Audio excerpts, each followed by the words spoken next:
বিএনপির ভারপ্রাপ্ত চেয়ারম্যান তারেক রহমানের ৬০তম জন্মবার্ষিকী পালন হাটহাজারী প্রবাসী জাতীয়তাবাদী ফোরামের। আপনারা দেখছেন প্রবাসী সংবাদ।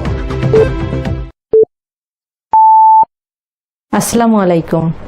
এমকে টেলিভিশনের প্রবাসী সংবাদে আপনাদের সাথে আছি আমি শারমিন মিনা। এতক্ষণ শুনছিলেন সংবাদ শিরোনাম, এখন ডেস্ক থেকে বিস্তারিত। বাংলাদেশের জাতীয়তাবাদী দল বিএনপির ভারপ্রাপ্ত চেয়ারম্যান তারেক রহমানের ৬০তম জন্মবার্ষিকী ও হাটহাজারী প্রবাসী জাতীয়তাবাদী ফোরামের নবগঠিত কমিটির পরিচিত সভা অনুষ্ঠিত হয়।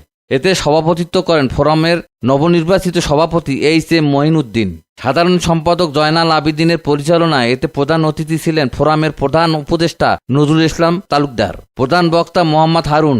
এতে বক্তব্য রাখেন ইয়াসিন, শাহাদাত হোসেন লিমন, আশরাফ, আব্দুল্লাহ, তারেক হোসেন, রিশাদ, জাবেদ, মোজাফফর হোসেন, ওমর ফারুক, রাকিব, সাইফুল, মিজানুর রহমান সহ আরো অনেকেই। পরিশেষে বেগম খালেদা জিয়ার রোগমুক্তি ও তারেক রহমানের সুস্বাস্থ্য কামনায় দোয়া করা হয়।